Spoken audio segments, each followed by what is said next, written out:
안녕하세요. 신영글 교수입니다. 드디어 중급회 계임은 마지막 챕터에 왔습니다. 18장 현금 흐름표인데요. 이번 시간에는 현금 흐름표상 영업활동 현금 흐름, 투자활동 현금 흐름, 재무활동 현금 흐름으로 일단 분류를 하고요. 그 중에 영업활동 현금 흐름을 직접법 또는 간접법으로 표시할 수 있겠는데 직접법까지만 설명을 하겠습니다. 이후 내용은 다음 시간에 이야기를 할게요. 먼저 현금 흐름표란 무엇인가? 재무상태표는 특정 시점 현재 자산부채 자본의 잔액이었죠. 포괄손익계산서는 일정 기간 발생한 수익과 비용을 보고하는 건데요. 현금 흐름표도 유사하게 일정 기간 동안 기업의 현금 유입액, 현금 유출액에 대한 정보를 제공하는 재무제표입니다. 재무상태표 혹은 포괄손익계산서는 발생기준에 따라 작성을 했죠. 발생기준에 따라야 미래 현금 흐름 예측이 유용하다고 했는데 난데없이 왜 현금 기준에 따른 재무제표를 작성하는가? 사실 기업 활동을 하면서 가장 중요한 거는 현금 창출입니다. 이때 현금 흐름표에서는 특정 회계기간 동안에 기업이 어떻게 현금을 창출했는지, 그리고 창출한 현금을 어디에 사용하였는지에 대한 정보를 제공하고요. 그를 토대로 해서 순자산의 변화라든지 재무구조, 그리고 변화하는 상황과 기회에 적응하기 위해서 현금 흐름의 금액과 시기를 조절하는 기업의 능력을 평가하는데 유용하게 사용할 수 있다는 거예요. 더 나아가서 발생기준 재무제표는 아시다시피 판단과 추정이 들어가기 때문에 어느 정도 재무제표 조작의 여지가 있잖아요. 현금 흐름표는 들어오고 나간 현금 흐름에만 기초해서 현금의 유입 유출액을 표시하는 것이기 때문에 아무래도 발생기준 재무제표에 비해서 조작할 가능성이 낮다, 이렇게 보면 되겠죠. 먼저 현금 흐름표에 들어가는 현금이라는 것이 기업에서 발생한 어떤 거래가 반영이 되는지를 보면요. 표 2를 보겠습니다. 기업에서 일정 기간 동안 발생한 거래는 넷 중에 하나입니다. 일단 현금이 개입된 거래냐, 현금 개입이 없는 거래냐, 또 하나는 당기손익에 영향을 주는 거래냐, 그렇지 않은 거래냐, 즉 손익, 비손익 거래로 나누면 2x2 매트릭스 네 가지가 나오는데요. 요 1번에 해당되는 거래를 보면 현금 거래이면서 손익 거래래요. 현금 매출, 특정 비용의 현금 지급, 이런 것들이 여기에 해당이 되겠죠. 반면에 손익거래이긴 하나 비현금 거래라면은 외상으로 매출한다든지 감가상각비 인식, 자산의 평가손익이라든가 손상차손이라든가 이런 걸 인식하는 것이 여기에 해당이 되겠습니다. 세 번째 사례는 현금 거래인데 손익과는 무관한 겁니다. 매출 채권을 회수한다든가 자산을 현금으로 취득한다든가 차입을 한다든지 차입에 대한 상환이 이루어진다든지 이런 게 여기에 해당이 되겠고요. 비현금, 비손익 거래로는 무상증자, 전환사채의 주식전환, 이런 것들이 여기에 해당이 되겠습니다. 우리가 이번 시간에 배울 현금 흐름표는 요 1번과 3번에 해당되는 거래만이 대상이 됩니다. 즉 손익거래든 비손익거래든 현금이 들락날락한 거래를 일목요연하게 추출하여 현금 흐름표에 현금의 유입, 유출을 영업활동, 투자활동, 재무활동으로 분류해서 표시를 해줄 겁니다. 그러면 이런 현금 흐름 정보가 의사결정에 유용한지를 한번 살펴보는데, 아직 우리가 현금 흐름표는 만들지 않았지만 현금의 유입, 유출을 좀 전에 이야기한 대로 영업활동으로 들어오고 나간 돈, 투자활동 혹은 재무활동으로 들어오고 나간 돈을 각각 구분을 할 겁니다. 이때 영업, 투자, 재무활동의 증가, 감소의 순액이 현금의 증가 또는 감소일 텐데요. 이게 바로 전기말 현금과 단기말 현금의 차이겠죠. 재무상태표에서 확인할 수 있겠습니다. 그러면 만약에 두 회사가 업종도 비슷하고 규모도 비슷하다고 가정을 해보자고요. 이때 현금 흐름표를 보면은 둘 다 현금의 증가가 2천입니다. 따라서 기초보다 기말에 현금이 증가됐기 때문에 유동성이 괜찮은가 보다, 이런 식으로 판단할 수가 있겠는데요. 그러면은 갑회사, 을회사 두 기업의 미래 현금 창출 능력이 비슷한가? 회사가 영업활동을 통해서 값은 15,000원이나 현금을 창출을 했어요. 이 창출한 현금으로 투자활동에 8,000을 썼고요. 투자활동이라면은 유무형자산 투자, 그런 데다가 썼다는 이야기고요. 재무활동이라면은 차입금을 상환한다든지 이런 데다가 5,000을 지급을 했다는 겁니다. 그래서 2,000이 기초에 비해서 기말에 더 현금이 많아졌다는 이야기고요. 좀 극단적인 사례이긴 합니다만 이제 을 같은 경우에는 영업활동 현금 흐름이 마이너스예요. 즉 영업에서 벌어들인 돈보다 나간 돈이 더 많다는 겁니다. 돈이 없으니 뭘 갖고 회사를 운영을 하겠어요. 따라서 투자활동 현금 흐름이 플러스라는 거는 유무형자산 투자자산을 매각해서 현금을 조달했다는 겁니다. 이걸로도 모자라잖아요 지금. 영업활동이 마이너스 7천이니까. 따라서 재무활동 현금 흐름이 플러스라는 이야기는 외부로부터 또 차입을 했다는 뜻이죠. 그래서 기초에 비해서 기말에 2천의 현금이 늘어났다는 건데 이 잔액 베이스로만 보면은 뭐 차이가 없겠습니다만은 실제로 현금 유입과 유출의 내역을 보면은 두 회사가 판이하게 다르죠. 의뢰사 같은 경우에 다음 연도에도 영업활동 현금 흐름이 또 마이너스야. 그러면은 계속기업 존속에 어떤 의문이 생길 수도 있겠습니다. 어쨌거나 이 영업활동에서 빵빵하게 돈을 벌어들여야 그 돈 갖고 이 갑회사처럼 투자에도 사용하고 차입금 상환 등 재무활동에도 사용하고 선순환이 이루어질 수 있겠습니다. 좀 더 구체적으로 현금 흐름표 양식을 보면은요. 좀 전에 보았듯이 현금의 유입, 유출을 영업, 투자, 재무활동으로 나누게 됩니다. 영업활동이 투자, 재무활동보다 이렇게 좁아? 아닙니다. 실제로는 여기가 제일 복잡하고요. 시험도 이쪽이 제일 많이 나옵니다. 잠시 후에 이야기하겠지만 영업활동 현금 흐름은 이 표시 방법이 두 가지 중에 하나예요. 직접법이라는 것, 간접법이라는 것. 우리는 이번 첫 시간에 영업활동 현금 흐름 직접법까지만 설명을 할 거고요. 간접법과 투자활동, 재무활동 현금 흐름의 표시는 다음 시간에 보도록 하겠습니다. 본격적으로 현금 흐름표를 작성을 해보는데요. 그러면 현금 흐름표에서 현금은 뭔가? 현금은 현금뿐만 아니라 현금성 자산까지 의미하는데요. 일반적으로 투자자산 같은 경우에 만기일이 단기에 도래하는 투자자산은 여기에 포함이 될 수 있겠습니다. 단기라면 취득일로부터 만기가 석 달 이내인 투자자산을 말하는데요. 여기엔 주식과 같은 지분상품은 들어가지 않습니다. 왜냐하면 지분상품은 전환될 현금이 언제, 즉 석 달 이내에 현금이 될지 6달 이내에 현금이 될지 확정될 수가 없잖아요. 따라서 지분상품은 해당 사항이 없고요. 다만 상환일이 정해져 있고 취득일로부터 상환일까지 기간이 석 달 이내인 상환우선주와 같은 그 실질이 현금성 자산인 경우에는 예외로 하겠습니다. 현금 흐름표에서의 현금, 좀 더 구체적으로 하면 현금이 현금성 자산인데요. 이것과 재무상태표에 올라가는 현금이 현금성 자산은 반드시 일치하는 것은 아닙니다. 웬만하면 달라요. 그래서 현금 및 현금성 자산의 구성 요소를 주석에 공시해야 되고요. 만약에 그 다음 연도에 회사가 구성 요소를 결정하는 정책을 바꿨어. 그러면 전 시간 17장에서 배웠듯이 이건 소급 적용하는 회계정책 변경에 해당이 됩니다. 현금 흐름을 분류를 하는데요. 앞서도 잠깐 이야기했지만 영업활동, 투자활동, 재무활동 이렇게 세 가지로 분류한다고 했죠. 먼저 가장 중요한 영업활동 현금 흐름입니다. 영업활동 현금 흐름의 의미는 이래요. 기업이 외부의 재무자원에 의존하지 않고 스스로 영업을 통해서 벌어들인 돈으로 차입금 상환, 영업능력 유지, 배당지급이나 신규 투자 등의 필요한 현금 흐름을 어느 정도 창출했는지를 볼 수가 있는 것 아닙니까? 영업활동 현금 흐름은 주로 기업의 주요 수익 창출 활동에서 발생합니다. 즉 매출에서 발생한다 이렇게 보면 되겠고요. 현금 유입이, 유출은 제조, 판매 이런 거에서 돈이 또 나가겠죠. 영업활동 현금 흐름은 일반적으로 단기 순손익 결정에 미치는 거래나 그 밖의 사건의 결과로 발생을 하는데요. 몇 가지 사례를 볼까요? 영업활동 현금 유입과 유출을 나눠보는데요. 가장 대표적인 게 매출 아닙니까? 재화 판매, 용역 제공에 따른 현금 유입. 따라서 외상 매출은 여기에 들어가는 게 아니에요. 매출로 인해서 돈이 들어오는 것만 현금 흐름표에 표시가 되는 겁니다.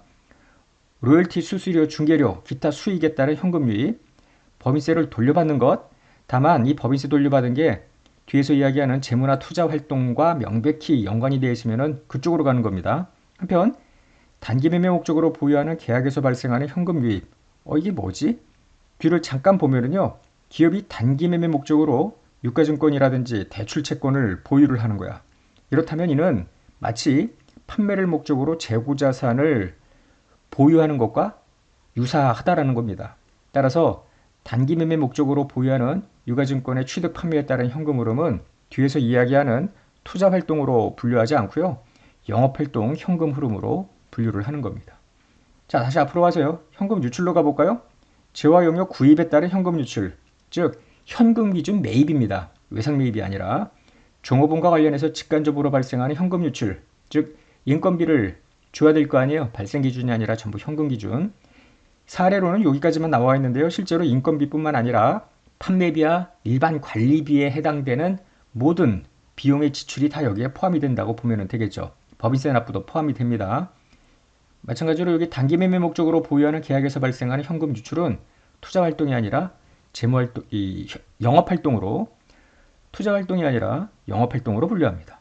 좀 전에 이야기했던 이 부분 넘어가고요. 자, 금융회사의 경우에 현금을 선지급하거나 혹은 대출을 해줬어요. 대출 채권은 주요 수익 창출 활동과 관련이 되어 있죠. 그래서 금융회사의 경우에는 이런 것들을 영업활동 현금 흐름으로 분류를 합니다. 한편 단기 매매 목적 이외의 목적으로 금융자산을 샀다 팔았다 하는 과정에서 발생하는 현금 유출입은 뒤에서 이야기하는 투자활동 현금 흐름으로 분류합니다. 그럼 투자활동 현금 흐름은 뭔가? 기본적으로 투자자산, 유무형자산을 취득하고 혹은 처분할 때 발생하는 현금 유출입을 이야기하면 되겠습니다. 이것도 유익과 유출로 나누는데요. 투자활동, 유형자산, 무형자산, 장기성 자산을 팔어. 근데 외상으로 파는 게 아니라 돈이 들어와야 됩니다. 요거랑 반대 개념으로 보면 돼요. 옆에 거 보면. 유무형자산, 기타 장기성 자산의 취득에 따른 유출입니다. 그러니까 외상 매입은 아닙니다.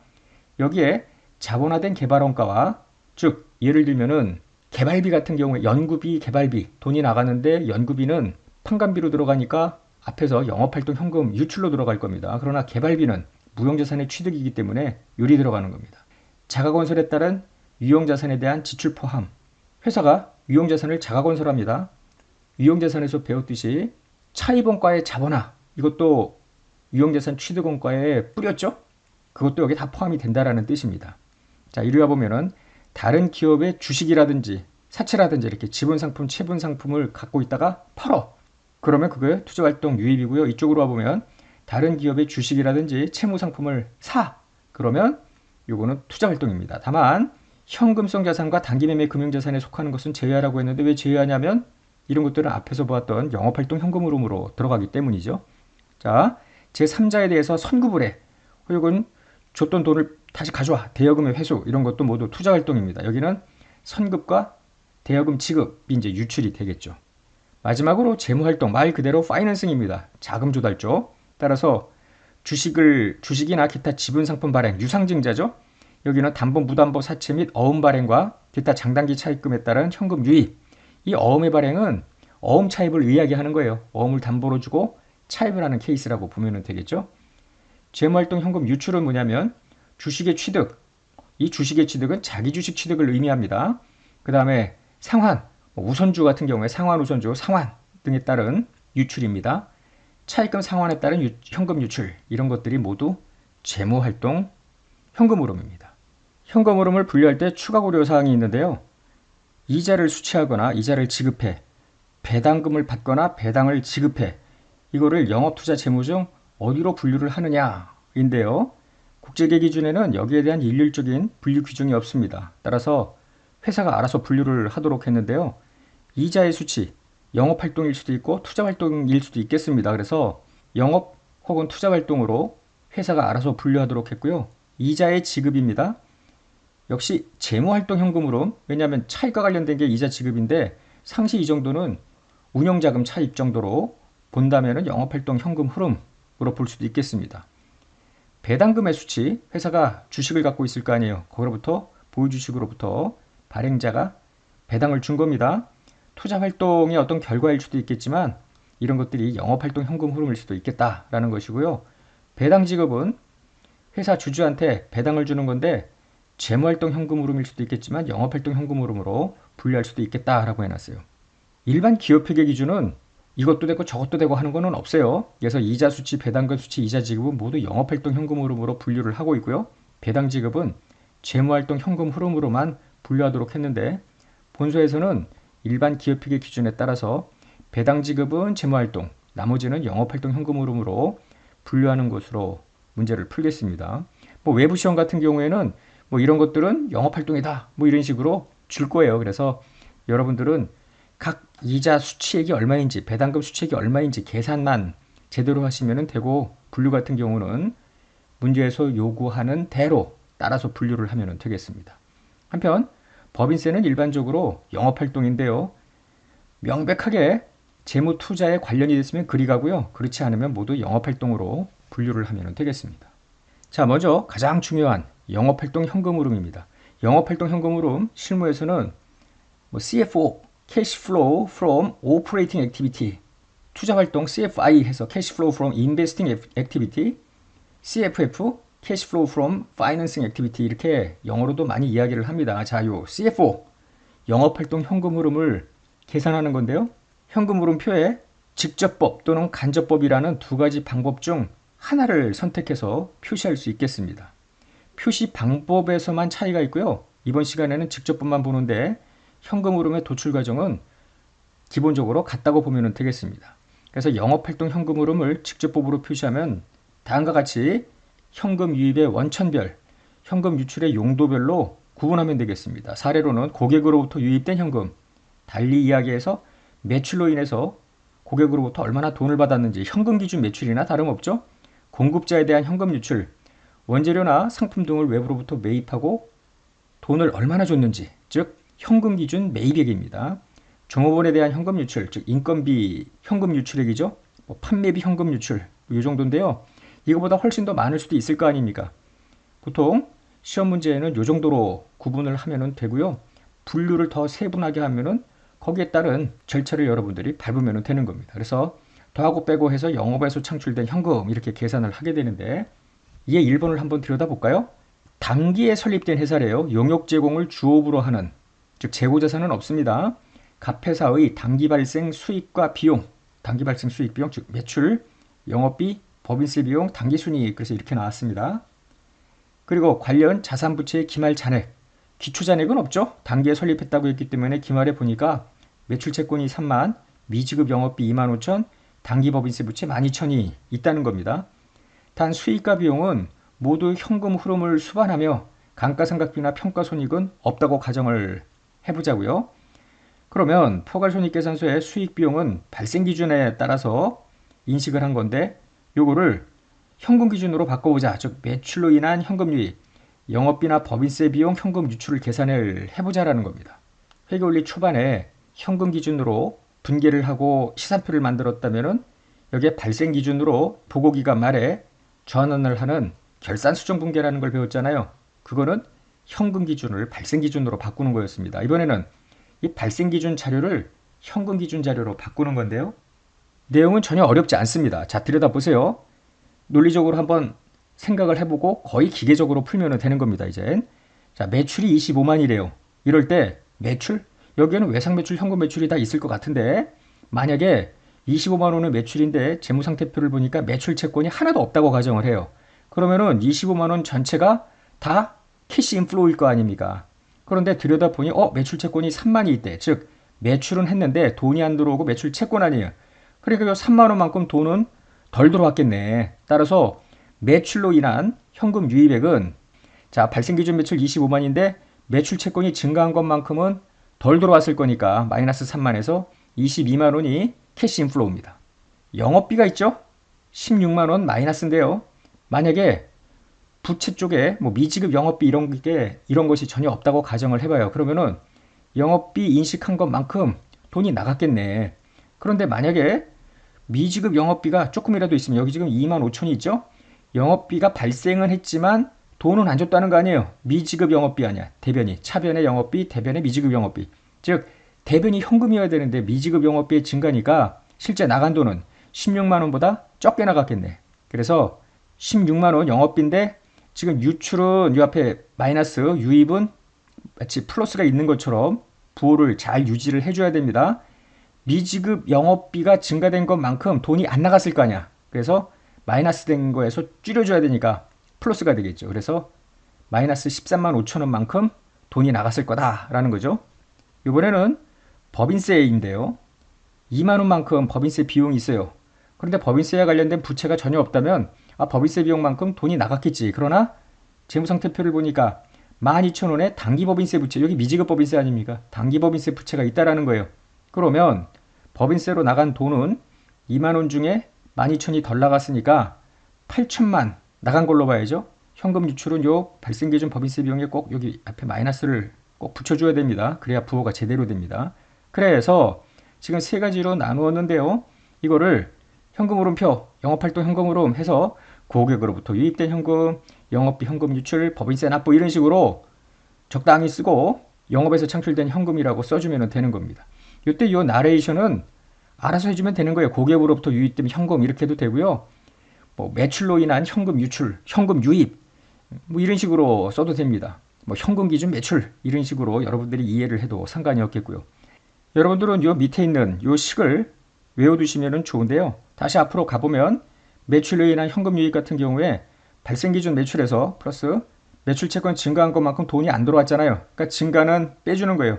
만약에 이 다음 기가 되면 매출 채권 감소도 있을 거 아닙니까? 이게 지금 첫 해년도니까 기초 잔액이 없기 때문에 무조건 다 증가겠지만 감소된 것만큼 매출 채권이 감소됐다는 이야기는 그만큼 현금을 회수했다는 뜻이니까 플러스가 되겠지. 그래서 영업활동 현금 흐름 유입의 경우에는 발생 기준 손익, 예를 들면 매출액 같은 경우에 자산의 증가는 마이너스입니다. 그렇다면 자산의 감소는 이거 마이너스 플러스가 되겠죠. 한편 자 그러면 영업비 유출, 현금 유출 한번 들여다볼까요? 어떻게 했어요? 발생 기준 비용이 들어갔는데 현금 유출은 지금 마이너스로 들어가야 되니까 비용도 여기 마이너스 일단 표시를 했어요. 근데 미지급한 것만큼 돈이 안 나갔으니까 플러스를 해줘야 될 거 아닙니까? 따라서 여기도 마찬가지죠. 영업활동 현금 유출은 발생 기준 비용에서 관련 부채만큼을 더해준다는 얘기는 그거만큼 돈이 덜 나갔다는 거죠. 여기 지금 마이너스였고 여긴 플러스가 되니까. 그럼 관련 부채 감소는 반대로 생각하면 되죠. 따라서 요 두 가지를 외우시면 되는 거예요. 발생 기준 손익에 관련 자산 증가는 빼고 부채의 증가는 더하고 이렇게 하면 되겠습니다. 자 이번에는 얘 2를 보겠습니다. 발생 기준 손익을 현금 흐름으로 전환하는 건데요. 앞에 얘 1번은 재고자산 없이 용역 제공이 주업이었지만 이번에 이 회사는 상품 매매가 주업이에요. 의뢰사. 따라서 매출원가가 포괄손익계산서에 들어가고요. 재무상태표에는 재고자산, 매입채무 이런 게 들어가는데 우리가 이 자료로부터 알고 싶은 거는 매입에 따른 현금 유출을 알고 싶은 겁니다. 그럴 때 자, 두 개의 식을 한번 들여다 보자고요. 기초 매입채무, 매입채무의 증감으로부터 얼마만큼 돈이 나갔는지 알 수 있겠습니다. 매입채무 마치 티계정 그리듯이 기초 매입채무 여기 기말 매입채무가 있고요. 단기 매입액 그 다음에 매입채무 결제가 이 마이너스로 들어가게 될 텐데 기초 매입채무, 단기 매입, 기말 매입채무를 알면은 현금 유출액을 알 수가 있잖아요. 그런데 문제는 기초 매입채무나 기말 매입채무는 재무상태표에서 알 수가 있겠으나 단기의 매입액은 포괄손익계산서에 안 나오잖아요. 매출 원가가 나오는 거지. 따라서 할 수 없이 재고자산 T계정을 또 그리는 거예요. 2번 즉 기초재고, 기말재고, 단기 매출원가를 알잖아요. 그러면 단기 매입액을 알 수가 있죠. 요거를 여기다가 이항을 시켜서 집어넣습니다. 그러면은 매입채무 결제액을 알 수가 있겠죠. 이렇게 2단계로 재고자산에서 단기 매입을 뽑아내고 요 단기 매입 뽑아낸 거를 매입채무, 기초매입채무, 기말매입채무 요 등식에다가 집어넣어서 현금 유출액을 계산을 하는데 귀찮기 짝이 없잖아요. 따라서 요 1번과 2번 두 식을 합치는 거예요. 즉, 요 단기 매입에다가 뭘 집어넣냐면은 요 식, 단기 매입은 기말재고에서 기초재고 빼고 플러스 매출원가를 여기다가 집어넣어주면은 나올 거 아니에요. 그거가 요 식입니다. 이거를 정리를 해보면은 결국 매입채무 결제액은 관련 비용, 거기다가 관련 자산의 증가는 빼주고 관련 부채의 증가는 더해주고 똑같은 식이 나오잖아요. 앞에 우리가 매출이라든지 영업비 같은 경우에는 자산 부채가 한 개씩이었지만 요 재고자산, 이 매출원가 같은 경우에는 재고자산하고 매입채무가 함께 들어가는데요. 하여튼 자산의 증가는 빼고 부채의 증가는 더하고 감소라면 반대로 넣으면 되겠습니다. 연습을 해볼게요. 이게 3번인데 이 회사를 보니까 재무상태표에 매출채권, 재고자산, 매입채무, 미지급급여, 미지급환경비 전부 다 영업 관련 자산과 부채입니다. 한편 포괄손익계산서를 보니 매출, 매출원가, 급여, 판매비 이렇게 네 가지 수익과 비용이 나오는데요.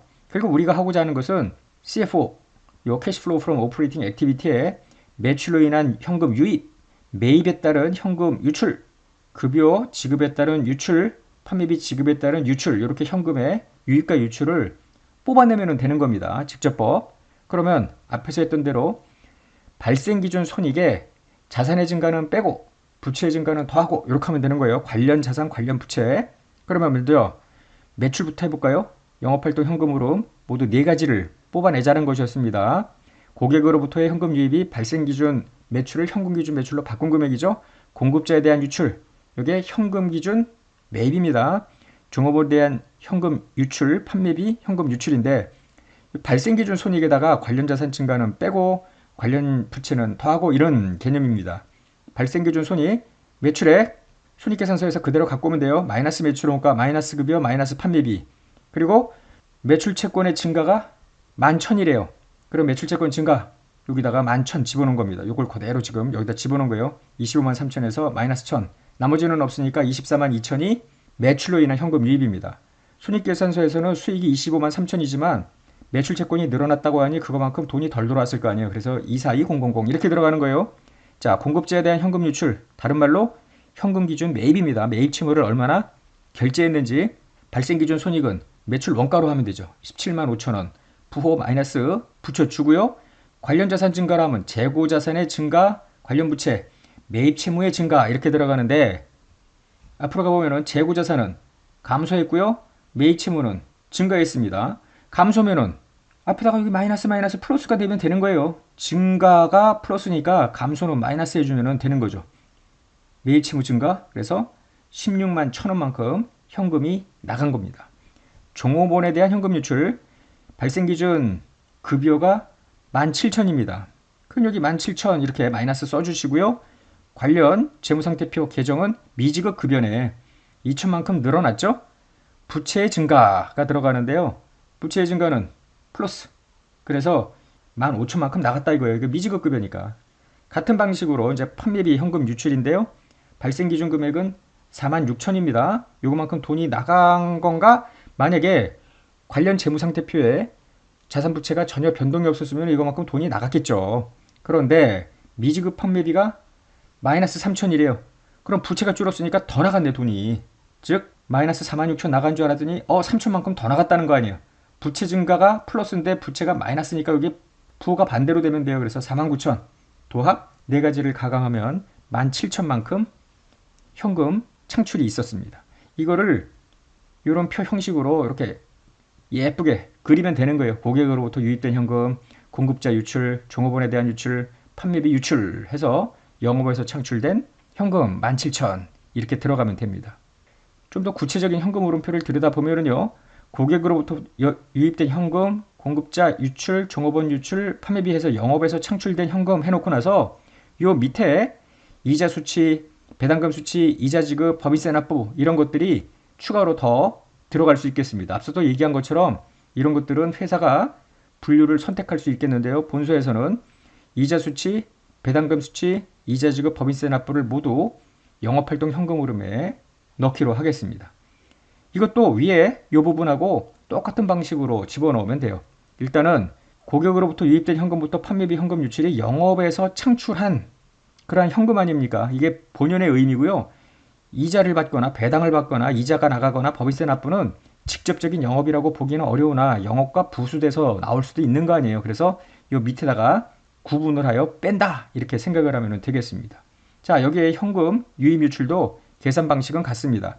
이자 수치는 발생 기준 손익 이자 수익에 관련 자산 증가 미수이자, 관련 부채라면 선수이자 정도가 되겠죠.